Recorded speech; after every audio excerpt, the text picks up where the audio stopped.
Halo guys, banyak yang bilang kalau custom ROM di Android 12 itu masih belum stabil ya. Banyak yang belum stabil dan secara keseluruhan nggak enak dipakai buat ngegame. Itu kebanyakan user wired bilang kayak gitu, termasuk aku ya.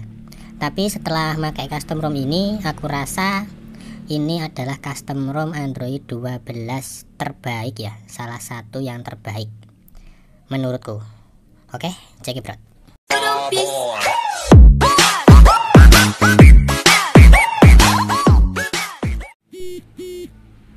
Oke, ini adalah Dropfast 12L Shinju yang official ya, Android 12.1. Nanti untuk link downloadnya aku taruh di deskripsi video ini dari Wired Indonesia ya, grup ini Telegram. Terus nanti kalian bisa baca untuk changelognya, yaitu kalian biasakan baca changelognya biar tahu ya. Apalagi kalau ada notice kayak gini all cam, terus gaps include dan sebagainya kayak gitu-gitu. Kalian sebaiknya baca. Kalau misalkan ada obrolan tentang custom ROM ini, ya tinggal disimak aja. Tadi aku juga sempat nanya-nanya dan jawab beberapa pertanyaan di sini tentang custom ROM ini juga.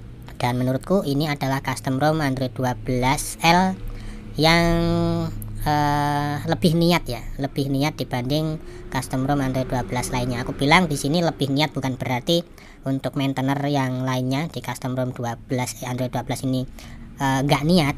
Aku nggak bilang kayak gitu, tapi aku rasa ini lebih niat ya dibanding yang lain.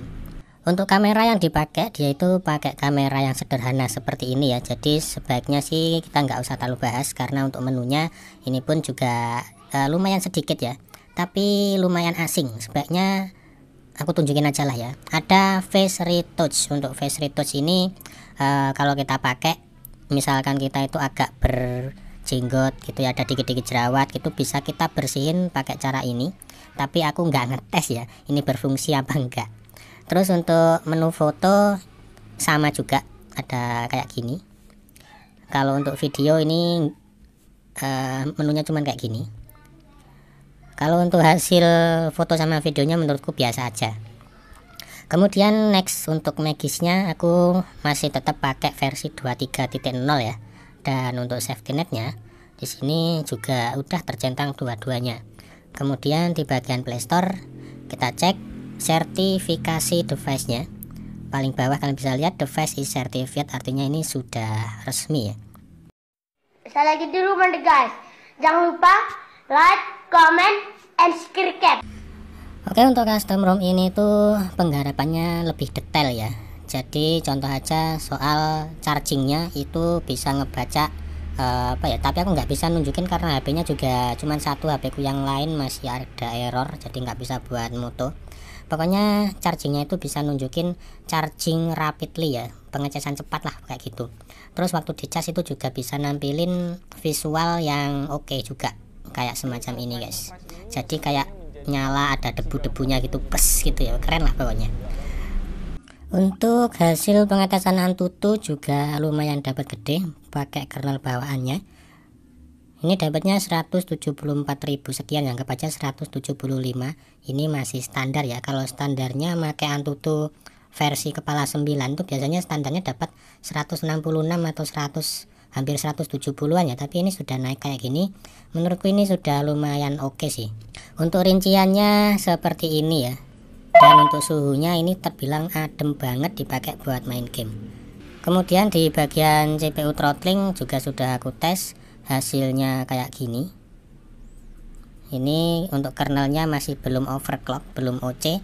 Untuk average-nya 145 dan nggak ada ini keterangannya no CPU thermal throttling detected. Jadi tidak ditemukan throttling ya. Kalian bisa lihat nggak ada merahnya guys, cuman kuning doang di sini. Untuk bagian dalamnya kita cek aja satu-satu ya. Kalau untuk bloatware-nya sih kurasa nggak ada masalah. Di bagian internet aku liatin dulu untuk Perfect Network type. Di sini aku pakai Indosat ya. Untuk Perfect Network type tentu aja sudah banyak banget pilihannya. Dan yang aku suka di custom ROM ini, hotspot dan tethering ini juga sudah support buat tethering VPN. Kemudian untuk bawahnya lagi, di sini ada device, tapi sebelum ke sini kita lihat dulu di about phone ya. Ini dia Dropfast 12L official Shinju maintainer Mocarafe, terus kernel bawaannya kernel Jepang ya, kayak gitu.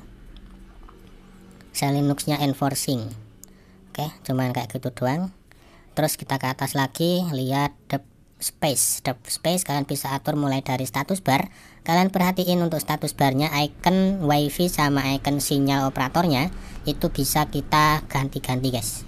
Oke, di bagian status bar ini ada baterai setting, tentu aja buat ngatur letak, bukan letak ya, untuk ngatur posisi baterainya, icon baterainya mau dimunculin apa enggak. Kemudian ada career label, terus ada clock dan date setting, ini tentu aja buat ngatur tampilan jamnya mau ditaruh di pinggir apa di tengah. Mungkin di awal-awal kalian bakal ngalami waktu kalian ubah ini ke tengah atau ke sebelah kanan itu bakalan nggak berfungsi, malah hilang ya, nggak muncul. Dan mungkin ini kaitannya sama yang ada di Play Store, jadi kalian harus update dulu semuanya ya, diupdate aja. Kayaknya bakalan pengaruh sama ini, karena ini tadinya ini nggak muncul guys, jam yang ada di tengah ini. Kalau ditaruh di kanan pun tadinya juga nggak muncul, tapi sekarang sudah normal, dia bisa muncul guys. Kemudian di bawahnya ada status bar item, kalian bisa pilih-pilih mana yang mau dimunculin di bagian sini. Terus ada traffic indicator juga, dan untuk besar size tulisannya atau teksnya itu bisa kita adjust di sini ya. Kalau kita geser ke kanan, untuk tampilannya dia juga semakin gede. Terus ada miscellaneous, di sini ada device logo, kalian bisa munculin apa enggak. Kemudian kalian bisa warnai icon notifikasinya, mau satu warna yang standar polosan atau mau yang berwarna kayak gini. Terus kalian bisa munculin icon-icon yang lain, termasuk icon 4G. Terus di sini ada combine signal icon ya. Jadi misalkan kalian di awal-awal ngerasa loh ini kok sinyalnya sinyal operatornya hilang, nggak muncul. Jadi ini akibat kalian aktifin combine signal icon ya ini, dan defaultnya memang langsung aktif. Jadi maksudnya adalah waktu kita pakai sinyal wifi, maka yang muncul adalah icon wifi. Begitu juga kalau kita pakai sinyal operator, nanti yang muncul ya sinyal operatornya kayak gitu. Kemudian di sebelahnya ada dev space QS panel, quick setting panelnya ya. Tampilan yang ada di quick setting panel ini termasuk tampilan notifikasinya nanti jika ada, dan ini di bagian notifikasinya. Nanti setiap muncul ada ambient HG lighting, kayak di pinggirnya yang ada nyala-nyala gitu kan bisa atur di sini. Terus di sini ada notifikasi count, kalau misalkan ada notifikasi berapa jumlahnya bisa dimunculin, ngaturnya di sebelah sini. Terus ada reticker juga ya, untuk reticker aku nggak terlalu paham, mungkin kayak semacam pembaca pesan gitu mungkin ya. Jadi pesannya bisa langsung dimunculin kayak kita nonton berita gitu ya, mungkin nah, tapi aku belum ngetes sih soalnya. Terus ada pengaturan quick settingnya di sini, ada smart pull down dan sebagainya. Aku rasa untuk di bagian sini nggak ada kendala kayaknya ya.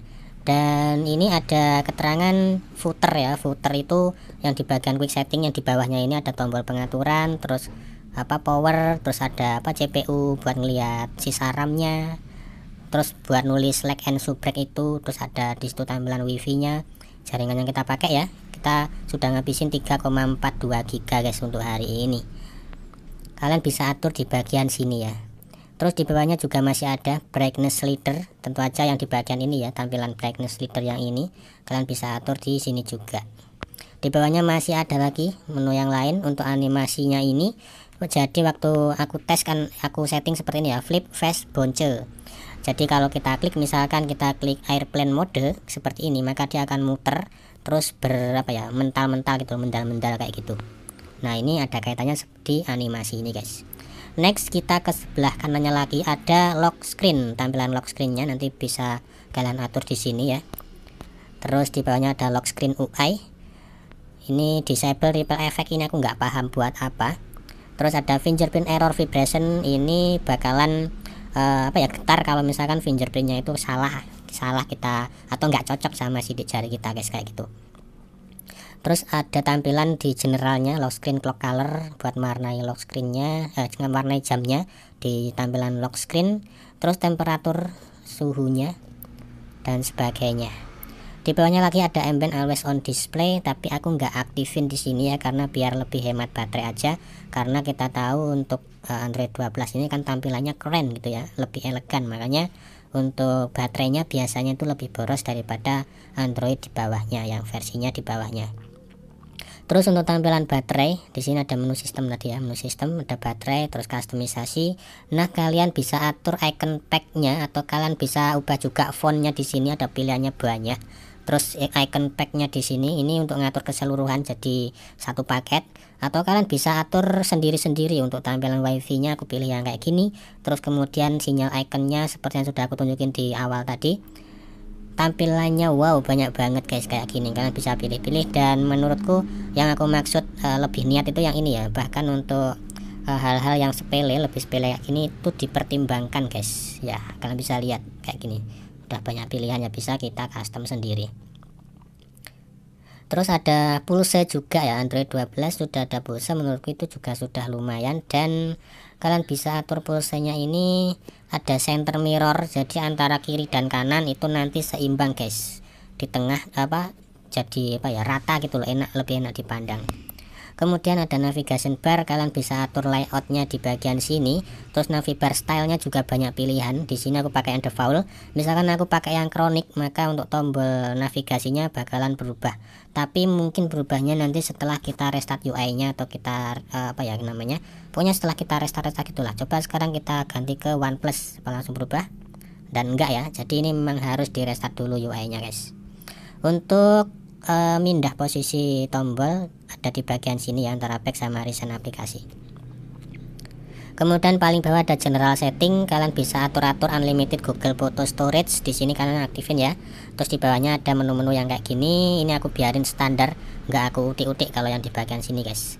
Untuk menu-menu yang lain aku rasa kalian pasti juga sudah sering jumpai ya, terutama di bagian notifikasi. Ini di bagian bawah ada black light dan sebagainya, kalian bisa lihat-lihat, nanti jangan diabaikan, siapa tahu ada settingan default yang kurang pas. Untuk baterainya, penggunaan baterai menurutku ini lumayan irit, bahkan bisa dibilang ini paling irit ya kalau aku selama aku ngetes custom ROM Android 12.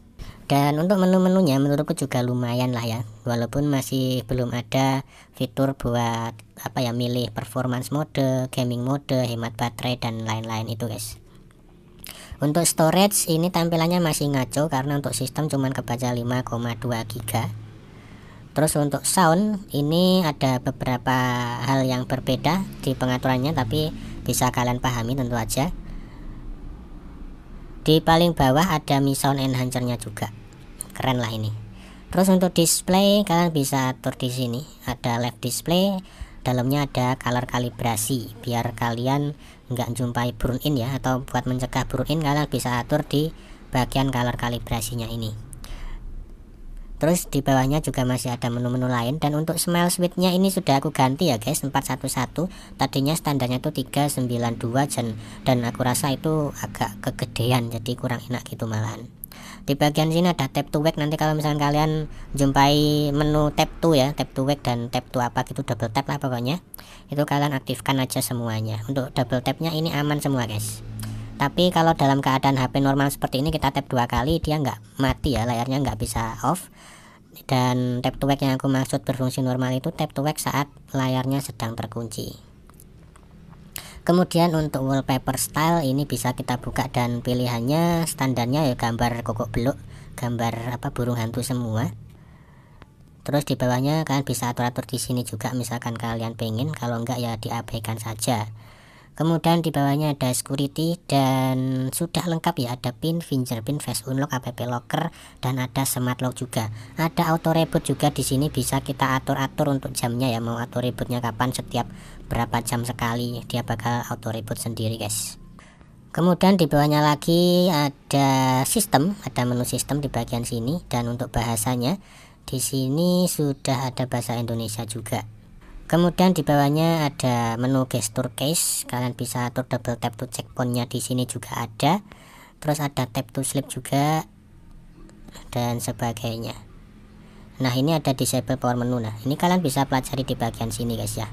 Atau misalkan kalian nggak paham sama fungsi-fungsinya, nanti kalian bisa tanyain di kolom deskripsi, siapa tahu aku ngerti, jadi aku bisa jawab. Untuk developer option di sini memorinya kalian bisa lihat average atau penggunaan rata-rata 2,4 GB. Jadi mungkin untuk running service-nya ini atau sisa RAM-nya mungkin sekitar 1,6an lah ya. Nah kalian bisa lihat bener ya, sekitar 1,6, di sini 1,5. Ini sambil ngerekod layar, wah turun ya di 1,4. aku rasa untuk RAM 3GB kayaknya sih emang kurang cocok kalau kalian pengen nyobain custom ROM di Android 12 atau 12L ya, karena bakal kerasa lebih nyesek untuk RAM-nya. Tapi misalkan kalian pengen nyoba juga ya silahkan aja sih. Kemudian untuk tampilan quick settingnya ini masih sama kayak biasanya, nggak ada yang jauh berbeda. Mungkin di bagian bawahnya ini ada deretan-deretan menu ya. Kalau untuk menu-menu yang lain aku rasa ya masih sama aja, nggak ada yang berbeda guys. Coba sekarang kita hidupin hotspot sama wifi secara berbarengan, dan ternyata keduanya bisa aktif bareng, nggak ada yang crash. Terus waktu aku tes untuk menu-menu yang lain kayak naik like ini berfungsi normal. Mungkin di layar kalian nggak berubah, tapi ini percaya aja ini berfungsi normal guys. Kemudian kalau kita cek di bagian recent aplikasi, tombolnya di bagian bawah kalian bisa lihat ada screenshot, clear all, sama lens. Dan untuk menu di bagian aplikasinya sudah ada split screennya, ini normal ya. Tadi ada yang nanya kok dia blank hitam kadang-kadang, tapi di sini setiap kali aku tes ini nggak ada masalah untuk split screennya. Kemudian soal menu yang ada di menu panggilan, apakah bisa buat ngerekam obrolan saat kita nelpon, kita cek dulu.